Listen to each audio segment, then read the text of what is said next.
Bonjour! Welcome to another episode of Cuisine de Michel. I am Michelle.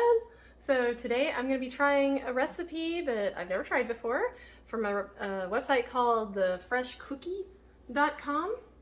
And these are going to be chewy cookie butter snickerdoodles. If you've never heard of cookie butter, now you have to excuse the packaging. I bought one that was the label was half missing, so I got a discount. But this is actually made out of those Biscoff cookies, if you've ever had those. But anyway, that's the cookie butter. That's going to be going in there. But first, before we get to that part, here in the stand mixer bowl, I've got 1 cup of butter. Now, she says that you can use salted or unsalted. I used 1 stick of each, since she said either one, because I didn't want to have to decide. So I've got 1 stick of unsalted, 1 stick of the salted, 1 unsalted, 1 salted, for a total of 1 cup. And to that, I am going to be adding 1 1/4 cups of sugar. And we're going to put that to mix, get it creamed for about 2 to 3 minutes.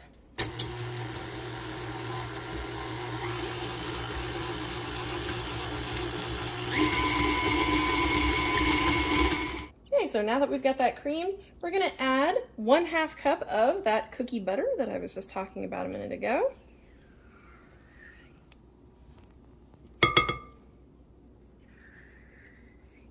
Scoops out really nice. I actually have never made anything with this cookie butter stuff before, but I've heard about it and it's supposed to be amazing. So we're gonna find out.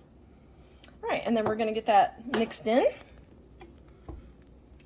for just a minute here.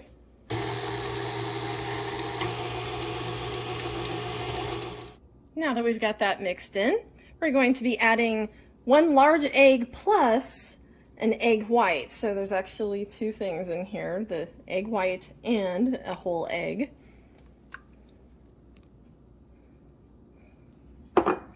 And 2 teaspoons of vanilla extract.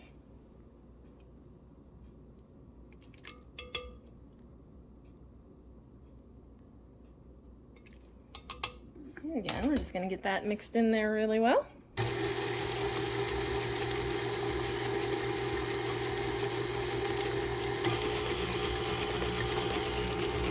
Okay, so now we've got that mixed in. And here in this little container, I have already measured out. We're going to be using 170 grams of whole wheat flour. Mine is white whole wheat flour. I'll show you the thing that is this, so you can see what kind I used. And then she says to use unbleached regular flour, all-purpose flour. I didn't have any unbleached, so I put regular in here, and I have 150 grams of regular all-purpose flour in here already, along with that whole wheat flour. To that, I'm going to add 1 teaspoon of baking soda and 1/4 teaspoon of salt. We're going to whisk that all together.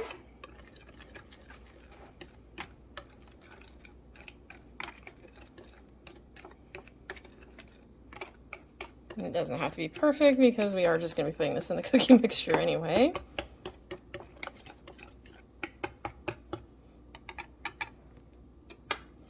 And so I'm going to add a bit at a time to the bowl here so that I can mix it in and not get too much of a mess, hopefully.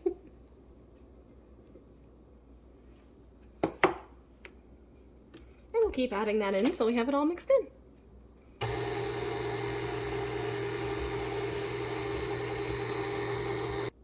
Okay, so I've got the cookie mixture all ready over here, and now we're going to prepare the cinnamon sugar. So in the bowl I have 2 tablespoons of regular sugar, and then I have 2 teaspoons of cinnamon.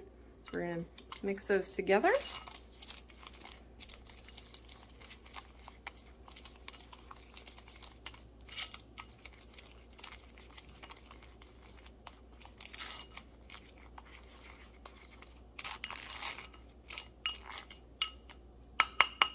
Good enough.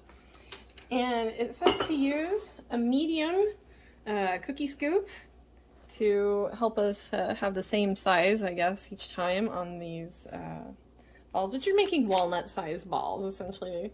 And then once you have those, you're going to put them in the cinnamon sugar mixture. Roll it around a coat. And then you're going to place it on a parchment-lined cookie sheet, about 2 inches apart. After you get them all placed, you're going to put these in, put them on the sheet in the refrigerator for 10 minutes. Meanwhile, you want to get your oven heating to 375 degrees Fahrenheit. Okay, so these have been chilling in the refrigerator for 10 minutes. We are now going to transfer them to the oven. They're going to bake for 8 to 9 minutes. Okay, so I have just pulled these from the oven. Of course, they're puffy from having just come out of the oven. So I'm going to let them rest. It doesn't actually say in the recipe whether we should let them rest here.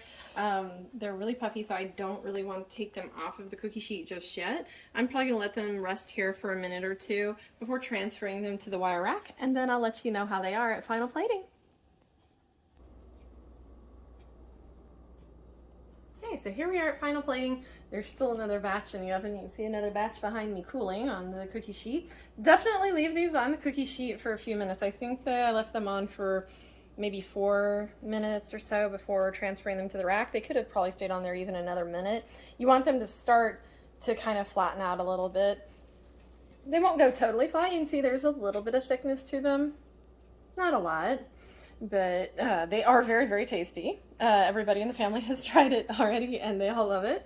So we are happy about this recipe, and thank you for joining us once again for another episode of Cuisine de Michel. Please be sure to like, share, subscribe, and comment. Let me know your thoughts, and we'll see you next time. Au revoir!